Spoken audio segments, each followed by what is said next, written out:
It is officially week 1 here for the 2022 NFL season, and I could not be more excited. Today in this video, I'll be chatting through 5 must-start wide receivers for week 1 action and explaining and going over how these players could play a pivotal role in lineups for this upcoming week. So if you are new around here, make sure to drop down and click that subscribe button, turn the bell on, and make sure you're never late for a new episode. I'm posting episodes just like this every single day of the week, the entire season. I'll be going live at times. I'll be posting on different platforms as well.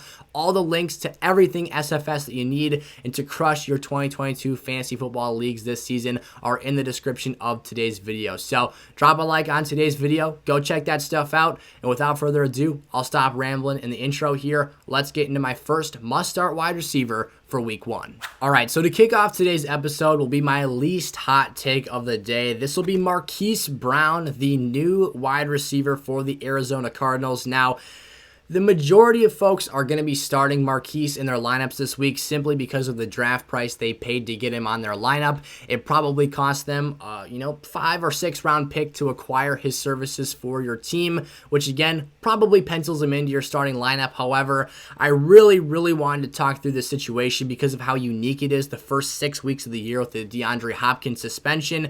And I'll actually be writing an article about this that I'll pin in the description, in the comments section of today's episode whenever that article goes live. But essentially, what I wanted to talk about is how advantageous the role of Hollywood Brown is for fantasy lineups those first 6 weeks of the season while Hopkins is on the suspension list, just breaking down the overall outlook for this Cardinals passing game during that point in time, and obviously starting with week 1 here against the Kansas City Chiefs, the 17th ranked unit against fantasy wide receivers in the 2021 NFL season. So to start off with here, I'm just going to do a broad overview of the Cardinals passing offense. They are the 19th team in team passing plays per game last year. So basically, that's the volume of passes that they output on a per game basis. 19th was actually surprisingly low for my projections and predictions there.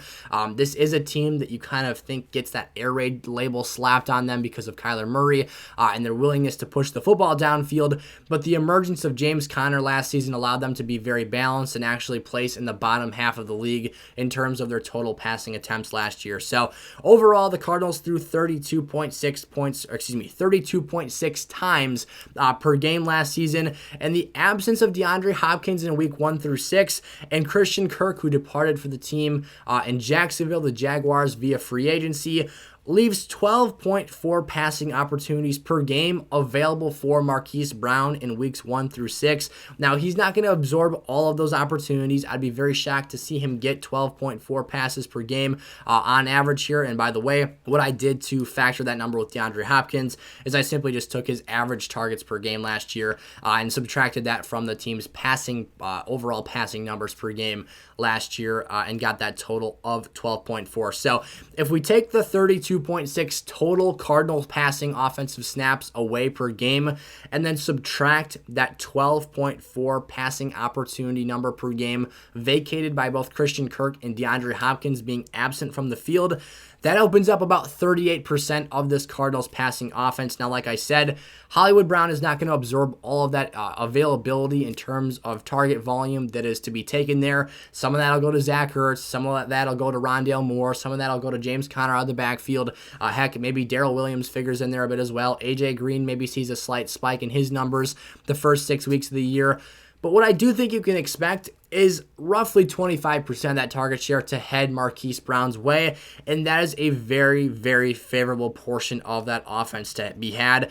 I think his skill set pairs very well here with Kyler Murray, the team's starting quarterback, and for Hollywood Brown, who is one of the better deep and vertical space creators in terms of just his ability to separate downfield and make splash plays over the top of defenses. This opens up a wide door with Kyler Murray being third in deep ball passing accuracy last season in the 2021 year. On top of the fact that we love talking about chemistry here at SFS, a quarterback and receivers relationship, how they're getting each other the football. You've got Murray and Brown, who are former teammates at OU, obviously that being the University of Oklahoma, during their collegiate days. So this is not the first time they'll be playing football together. This is a tandem that has reps and high-level reps at that under their belts. They have pre-existing chemistry and a relationship that stems back to their days, again, in college, and that's obviously something very advantageous to have. They were both first-round picks in the 2019 NFL Draft, and then the Cardinals traded for Brown on first-round draft night here in 2022. So I love them this week. I love them the next 6 weeks for those first 6 opening matchups. And I think the sky's the limit here. This is a piece that has week winning potential with his upside alone. And if you get that opportunity in your wide receiver 2 or flex spot in your lineups, you should be feeling very, very good about what that represents for your team. Again, I will dive deeper into the situation here in an article going live on sizzlefantasy.com at some point before Thursday night action gets kicked off here for week 1. So Marquise Brown, our first must-start wide receiver for the week. If you would like me to be your personalized fantasy advisor for this season, all you got to do is check out the upper right-hand corner of your screen and scan the QR code to take you to my website. We've got 2 different options on that platform to get yourself signed up and hooked up with me, answering your questions, setting your lineups for you every week, and basically just being an available fantasy resource for you guys to take advantage of. We've also got our website when you sign up for any of these different memberships, SFS Gold, SFS All Access Pass, or the third option that I'll get to in just a second here. But essentially, you'll get access to my weekly positional rankings to help you and use that as a tool to set your lineups every single week. And again, you get access to my DMs on Discord and can message me any time of day. And I get back to Gold members and All Access Pass members, which are essentially the same thing. It's just a monthly subscription or a one-time purchase fee. All that stuff gets unlocked. Again, site-wide access through the Super Bowl this year as a member of those 2 groups. Or you can get all access to that stuff for free using code SFS when you sign up and deposit $10 or more on Underdog Fantasy. My favorite way to bet this season. They have awesome prop bets. They have awesome week-long best ball drafts that you can take part in for multiple sports as well. If you go outside of just playing fantasy football here, whether that's basketball, hockey, they have some PGA stuff on there as well. It's a very, very great platform to utilize. And again, code SFS, deposit $10 or more. They'll match you up to $100. So you get your money to play with on that site, and then they get a hold of me every single day and inform me of new signups, and that'll get you access to that All Access Pass on sizzlefantasy.com through the remainder of this entire season. So go check that stuff out here. Allen Robinson is my second must-start player here for Week 1 action, taking on the Buffalo Bills here in the opening contest of this NFL season. Buffalo takes on the Rams on Thursday Night Football here to kick off this season. And the Bills last year were just the 29th ranked unit against fantasy football wide receivers. Now, the main reasoning for that being Tre'Davious White, their shutdown lock-up #1 cornerback, had a devastating season-ending ACL tear last season. So that factored a lot into the depth of that secondary and their ability to effectively cover. And that is still an issue. Tre'Davious White was put on the PUP list, or the physically unable to perform list, and that leaves the Buffalo Bills with still a pretty depleted secondary. And so if you kind of just, next man up mentality here, you have a healthy #1 wide receiver for the Rams, Cooper Kupp, who everyone's starting this week, a healthy #2 receiver in Allen Robinson, who I might add is a #1 wide receiver on a lot of NFL teams. However, he signed in a very, very great situation for himself to try and win a Super Bowl. And you have the #2 corner for the Bills essentially servicing and acting as their #1 defensive back, while their #2 defensive back is really their #3 defensive back, so on and so forth. Everyone on their depth chart has to bump up a level of responsibility here to try and cover for the absence of Tre'Davious White. So what that means here is, as I just outlined, Allen Robinson, who is a #1 receiver on a lot of NFL rosters, gets to work against a #3 corner from the Buffalo Bills defense. Now, it's not like the Bills are total chumps and scrubs and suck at defense. Sean McDermott puts together a very, very solid group out there every single week. However, it's a talent mismatch. Allen Robinson is a route running phenom. He is one of the smoothest and cleanest route running receivers in the entire league. And the Rams coaching staff absolutely loves him. They've been raving about him all summer long.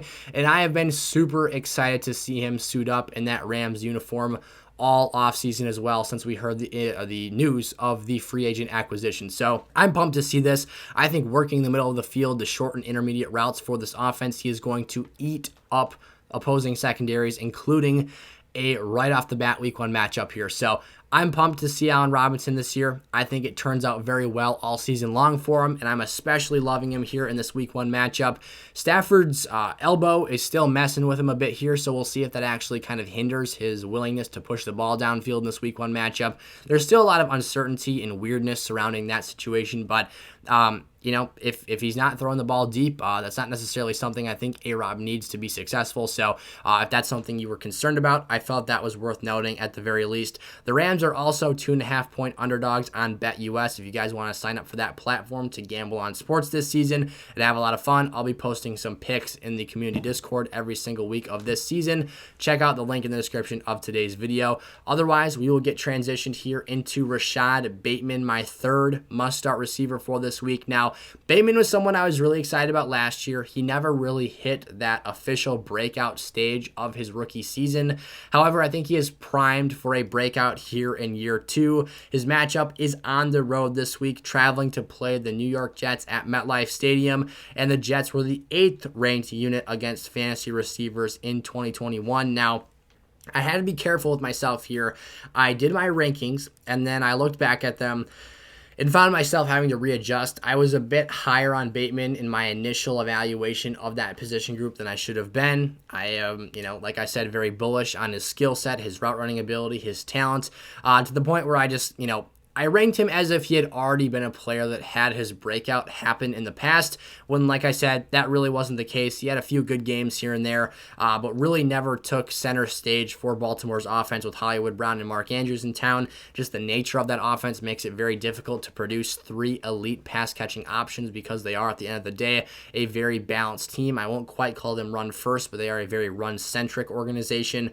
The Ravens, nonetheless, though, they need someone to step up in that number 1 wide receiver role and number 2 pass catching role for that team. Of course, Andrews being the top guy there. And there's been a lot of news and circulation about Isaiah Likely, their rookie 3rd round tight end from Coastal Carolina, being that 3rd option in this offense. So Bateman's a guy I feel very, very solid about, though, in terms of his ability to be a breakout player this year. And this is a game that I expect to be a totally lopsided, one-sided affair. I think the Ravens are going to stomp all over the Jets here. They are on the road, but to me, I've actually seen some analytics here that have been really interesting. The last 2 seasons, the home and road splits for teams have been very, very even, and road teams are having more success than ever. But besides the fact here, the Ravens are tied for having the 2nd most lopsided affair. We talked about this in another video that came out today, our 5 must-start running backs. Chicago and the Ravens, or I should say San Francisco and the Ravens, are both 7.5-point favorites in their respective matchups. Again, lines provided by BetUS Sportsbook. The link is in the description of today's video. Go check that out. But aside from that, the other matchup where we have a very lopsided contest is the Houston Texans being severe and harsh underdogs to the Indianapolis Colts. So I think the Ravens go all over the Jets here. I think they score a whole lot of points. Right now it looks like Joe Flacco is going to be the starter. So I'm expecting very inefficient and unproductive offense from the Jets, and I expect some defensive struggles as well, just out of the nature of wear and tear and just, physical attrition here, playing 4 quarters in a week 1 game where it is a younger team, so they did have more guys playing the preseason, but still, that's going to wear on you if you're punting and going 3 and out. Your defense is going to be on the field a whole lot for this game. The 2 things that I think could derail this pick, despite the fact that Bateman is poised for such a nice breakout this season and should see a large increase in his target share this year, are if Sauce Gardner comes out here and totally just deletes Bateman from the game plan. I don't think a starting NFL organization would do that, especially the Ravens here, not someone that tends to, or an organization at least, that tends to fear other opponents. But, we didn't see many teams throw at Gardner in the preseason. I would be shocked if they just stay clear of him here in week 1 action. Again, a rookie unproven asset. Yes, his film is great. His size and measurables are fantastic. We will see if the Jets decide to shadow Bateman all over the field or not. And then the second factor that gives you some risk here is the potential that if this game is so lopsided that by halftime or the end of the third quarter, the Ravens have just stomped up the Jets so much that they are blowing them out of the water, they sub in backups or just go to a run-first approach and stop passing the ball, that can be problematic as well. So Bateman might have to be efficient early in this contest in order to have a really, really solid game, but I think nonetheless he should see some quality opportunities. His ceiling probably isn't as high as it would be in other matchups, but I do like the opportunity, again, for him to step up, have a larger workload in this game, and be someone that has a quality fantasy outing for us as a fringe wide receiver 2 to wide receiver 3 level player. Allen Lazard is the 4th must-start receiver I have for this week, taking on the 12th ranked Minnesota Vikings defense against fantasy receivers in 2021. The Packers are 2-point favorites in this game. I think it'll be a very close down-to-the-wire contest for what it's worth. However, the transition period for this offense, I talked about this as well in the running backs video, is that I think the likely scenario and outcome here for week 1 is that Aaron Rodgers goes where he knows with the football. What I mean by that is you have 3 new commodities, Sammy Watkins, Romeo Doubs, and Christian Watson in the receiver room. And then you have Allen Lazard, Aaron Jones, and A.J. Dillon, returning pieces from 2021, which Aaron Rodgers has a lot and a great deal of trust for. I give precedence to those players, especially early in the season, to make their marks early and to have impacts on fantasy lineups in an impactful and effective way here. So for me, Lazard in general, his ADP throughout the summer has been the highest for a reason. He is the most likely candidate to be the wide receiver 1 for this team because he's been in the offense for what? This is year 4 for him now, I want to say. The team acquired him in 19, so 19, 20, 21. Yep, 2022 here, his 4th season with the Packers. He's been a guy that Aaron Rodgers has trusted in big moments of big football games, and Allen Lazard is just a very solid and quality player. Is he Devontae Adams? Absolutely not. But in this matchup, I expect him to see the largest target share of any player in this Green Bay offense. And this is a team in Minnesota whose weakness is the boundary cornerback position, primarily where Allen Lazard will be lining up against. He's going to be facing an aging Patrick Peterson into now his late early 30s, if that makes sense. I believe he's 33 years old. If not, he is in the dwindling stages of his age 32 season and will be transitioning to 33 years old at some point this year. And then you've got Cam Dantzler, who is a nice player, but nothing that really scares me too much. And then outside of that, you're looking at some younger players like an Andrew Booth, who's actually questionable going into that game. And again, a rookie cornerback in the first contest is not something that gives me a ton of headaches or nightmares here as we're approaching kickoff. So again, Minnesota's weakness is that secondary and boundary cornerback position. I think Aaron Rodgers will go where he knows with the football. That means, again, Aaron Jones, Allen Lazard, A.J. Dillon. And this is just on paper, should be a closely contested matchup, unlike that Rashod Bateman analysis there. There's not really the potential in my book where, unless things flip the opposite direction, you had that week 1 meltdown for the Packers last year opening up against the Saints. Unless the Vikings just trounce the Packers, but even if they do, they'll be passing the ball trying to catch up. I think this will be a close game. They'll be passing the ball at a steady pace throughout, and you don't have to worry about that potential blowout factor impacting the amount of passing opportunities that there are to be had throughout 4 quarters. So the final name I want to talk through today is Chris Godwin of the Tampa Bay Buccaneers. If you're having a good time in today's episode, make sure to smash that like button. Leave me your questions and comments down below. I'm happy to get back to as many of you as possible. Remember, check out the links in the description of today's video, sizzlefantasy.com, code SFS on Underdog Fantasy, BetUS. All kinds of great stuff going on here on the SFS channel throughout this season. And of course, I want to interact with you guys, so any questions you have for me are welcome down below. So our 5th and final name here for today's video is Chris Godwin of the Dallas Cowboys. Traveling on the road, again, not something that really matters all that much to me just because of the analytics the past couple of seasons, but Chris Godwin is being a little underrated this week. It's not necessarily the hottest take in the world. If he's playing, I'm starting Chris Godwin. I'm not looking elsewhere in my lineups because this is a really advantageous matchup, I would say, because Chris Godwin's skill set plays into how I think Tampa needs to how they need to attack this Dallas Cowboys defense. Now, Dallas is actually one of the better defenses for fantasy football, simply for the fact that they can take away the football and score touchdowns. They're secondary. They can get a lot of pressure on the quarterback, sacks, turnovers, all that great stuff is present for them.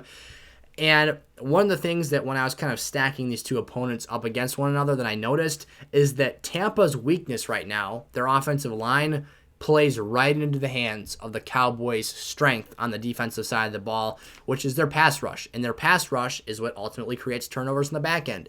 You rush the quarterback, he gets a throw out, he's hit on the release, something bad happens, the ball flutters through the air, boom, Trayvon Diggs is waiting for the interception, taking that sucker the other way. That was a terrible snap. Let's try the other hand here. Go in the other direction for a pick six. So essentially, that's kind of the first thought that went through my mind.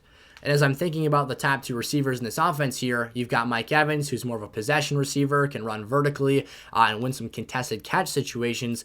And then you've got Chris Godwin, a guy who was of the wide receivers on the Tampa depth chart right now. The last 2 seasons has the greatest target share of anyone else in this offense. So he is, if you want to consider him, Tom Brady's favorite target from a statistical basis of just how much opportunity he's getting in the passing game per game here. 9.1 targets per game in 2021, leading up to his season-ending ACL injury against the Saints. And again, you talk about the skill set here for the receiver that can get out in space quickly, run short and intermediate routes better than his counterpart Mike Evans, who is also, a top 10 fantasy wide receiver for this season. But again, that Dallas pass rush is going to get after Tom Brady. If they can't protect for too long, he needs to get that ball out quick. And I think that favors Chris Godwin's skill set a little bit better here. And for a guy who, again, has been the volume monster for this team in the past, a guy who is a very solid PPR option, maybe you were considering sitting him, maybe you weren't sure about him this week.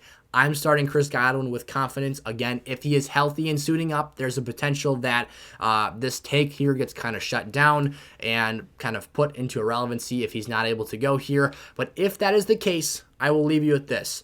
Should Chris Godwin not play in week 1 against Dallas, a matchup, again, I am very, very fond of for Godwin's skill set, give me Russell Gage.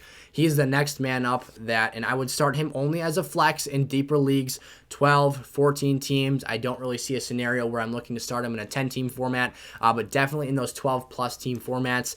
Gage is that next most similar, shifty, underneath weapon that can move his feet quick, get off the line of scrimmage, and really create separation in space in a fast and efficient manner for Tom to get that ball out in 1.5, 2 seconds and get that ball rolling downfield. So Chris Godwin, for me, again, I am very, very comfortable and confident with as the wide receiver 2 or 3 in my lineups here for week 1 action. Let me know your thoughts on my takes in the description, or in the comments of today's video. I keep saying description because we've got a lot of stuff going on in there as well. But again, let me know your questions, your comments, your concerns down in the comment section below. And of course, make sure to leave a like on today's episode before you guys head on out. I appreciate the heck out of all of you all for being here and sticking with me to this point in the video. If you enjoyed, make sure to share with your friends. Check out some of the other content on the channel here. We've got over 100 fantasy videos live on the channel for the 2022 season.